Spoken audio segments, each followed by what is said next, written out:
KTVU Fox 2 News, this is Mornings on 2.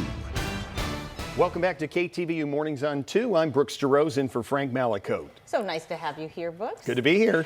I'm Claudine Wong. It is Sunday, October 10th. The San Francisco Giants are now heading to Los Angeles for Game 3 of the National League Division Series. That's following a very disappointing night for Giants fans at Oracle Park. The Dodgers routed the Giants 9-2 to even the series at one game apiece. Los Angeles pitcher Jose Urias hit an RBI single and limited the Giants to a single run and 3 hits over 5 innings. The Dodgers broke it open in the 6th as Cody Bellinger and A.J. Pollock each delivered RBI doubles. Will Smith added a homer to lead off the Dodgers' 3-run 8th. San Francisco's Fleet Week is celebrating its 40th anniversary. It's a special event where people get to see military machines and meet the people who run the technology. But as KTVU's Tom Vakar reports, Fleet Week shows us only a tiny bit of a very large and crucial part of America. The Navy ships are also a big draw for today, and part of tomorrow you can get an up-close look at what it's like to be aboard the vessels sailors call their home for weeks on end. KTVU's James Torres is at Pier 35 in San Francisco near one of those ships on display. He joins us now live. And James, I saw that ship yesterday and I'm very curious, what is it? Well, for starters, Brooks, it's really cool. It's called the USS Michael Monsoor here. You can take a look at what it looks like behind me. This is named after a fallen U.S. Navy SEAL. It's a military-guided missile destroyer. Yesterday, I was out at Pier 39. It was just beautiful. Yes. Blue skies out there, and man, that air show, you could see it so clearly. Rosemary, is it going to be another good one today? It is going to be another good one. I was in San Francisco yesterday afternoon as well, and the temperature was perfect, upper 60s in and around the Bay Area. Today we'll go to 70. The weekend keeps getting busier in San Francisco. Traffic will probably be a nightmare, but today is the Italian Heritage Parade. The festival returns for the first time since the beginning of the COVID-19 pandemic. Music, performances, and floats are all part of the fun. The parade kicks off at 12:30 this afternoon on Jefferson Street, and it'll proceed along Fisherman's Wharf there. It ends at Washington Square Park in North Beach. Cruises are returning to San Francisco for the first time since the COVID-19 pandemic began. The first cruise, called the Majestic Princess, will make its way to the port of San Francisco tomorrow. Passengers are required to be fully vaccinated and provide a negative coronavirus test. 21 more ships are set to call on the port of San Francisco this year, and a record 127 cruise ships are expected to visit next year.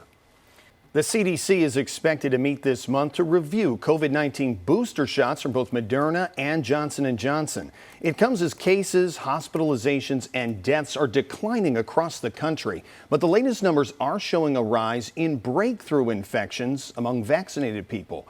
In Pennsylvania, those who have already been vaccinated now account for more than a quarter of all new cases. Despite the concern, doctors say things are still trending in the right direction. Beautiful stuff.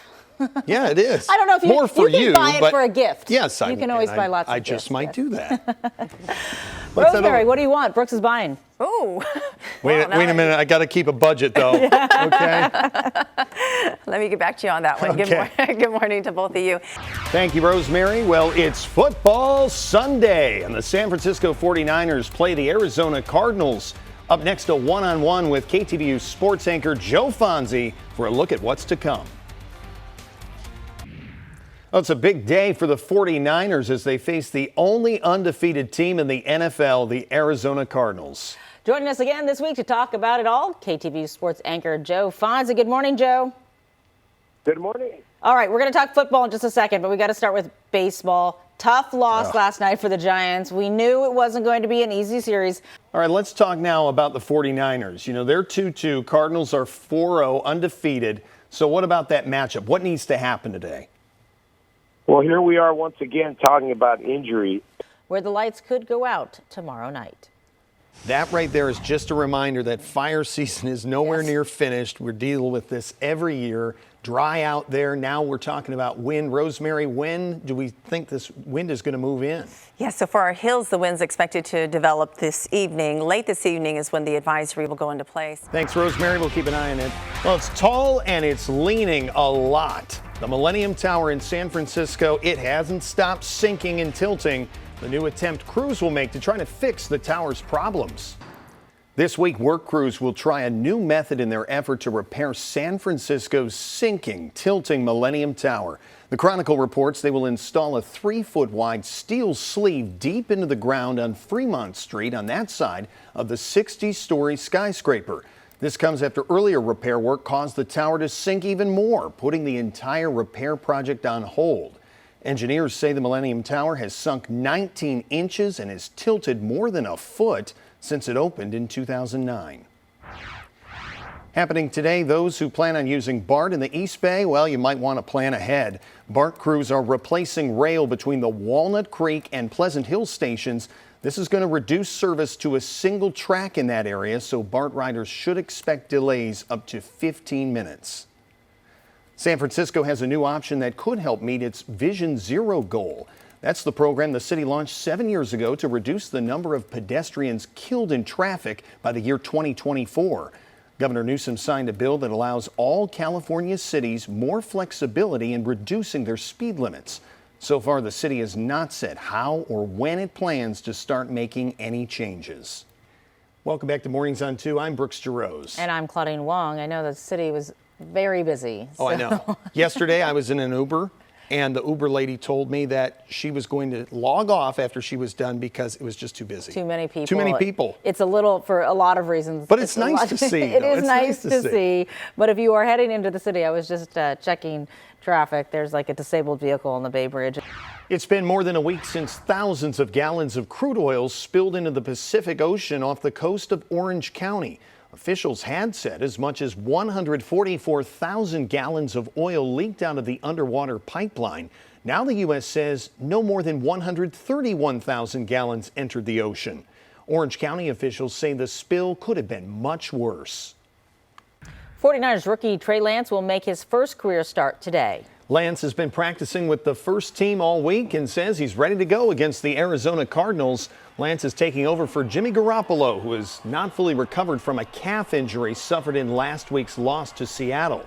George Kittle is also out of the next 3 games. He's been placed on injured reserve with his own calf injury. You can watch today's game against the Cardinals at 1:25 this afternoon on KTVU Fox 2. The Half Moon Bay Pumpkin Festival has been canceled for a second year, but the big weigh-off will still go on. Tomorrow, some of the world's best pumpkin growers will hope to claim the title of the biggest pumpkin at the 48th Annual Safeway World Championship Pumpkin Weigh-Off in Half Moon Bay. Joining us for a preview of tomorrow's weigh-off is Cameron Palmer. He is the Pumpkin Weigh-Off Chair. Hey, thanks for joining us, Cameron. I want to ask you first, how much are you looking forward to actually continuing this tradition, despite the festival, of course, being put on hold? Well, we're just happy to have this. The festival is put on hold, but tomorrow's going to be a very exciting day down here in Half Moon Bay. So what kind of work goes into growing a gourd that's the size, in some cases, as big as a car? You're right. Yeah, last year's pumpkin, I believe, was 2,450 pounds. Pretty crazy. These growers are kind of tight-lipped about their little secrets. It's like it's a competitive thing, and all I know is towards the end of a pumpkin's life, before it comes off of the actual vine, it can gain up to 30 to 40 pounds per day. Good Lord, just look at that there. I mean, how do these pumpkins actually get to Half Moon Bay? I mean, are people pushing them, pulling them, tugging them, towing them? How do they get there? No, they're actually putting them in the back of their pickup trucks, covering them with a damp blanket, and they actually keep the vine inside of a jug of water until the very last minute. They cut that off, and then we have forklift drivers that are going to tether these things up and set them on the scale, which is right above my shoulder there.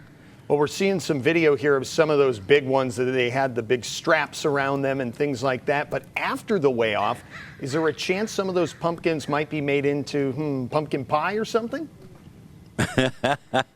Yes, but I think, first of all, there'll be a few photo ops. But eventually, the growers will actually carve out their pumpkins to get all the seeds. These seeds can go up to $10, $20 per seed. So there's a little money to be made for the growers that way as well. Wow, well, it sounds like a blast. I'm wondering, though, what about the competition, the rivalry here? I mean, you have a defending champion who had basically a 2,400-pound whopper. What do they discuss? Well, I'm not sure if he's going to make it or not, but there's going to be a lot of huge pumpkins coming. Don't forget the winner. Let's just say it's 2,500 pounds. They're going to get $9 a pound from Safeway. And if we do break the world record, they're going to get a check from Safeway for $30,000. Pretty incredible prize money. I was just going to say, what's at stake here? And it sounds like quite a lot, not to mention bragging rights. Exactly. I think the bragging rights are what's most important to these growers. What would you say to families that have maybe thought about coming out or checking this out to maybe convince them to do that? Well, we just want everyone to be as safe as possible. Wear your mask, be vaccinated. But it is a lot of fun. It's a memorable time for big adults and little kids as well. We'll also have some festival merchandise on sale, T-shirts, hats, and things like that. So you can still take a little piece of history home with you.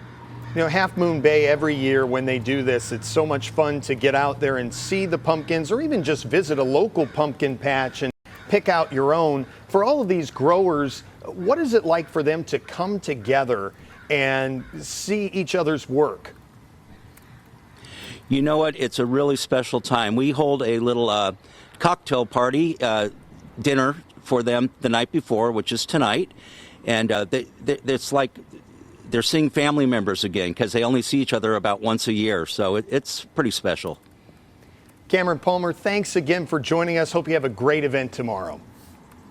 Oh, thank you so much for the time. Appreciate it. Take care.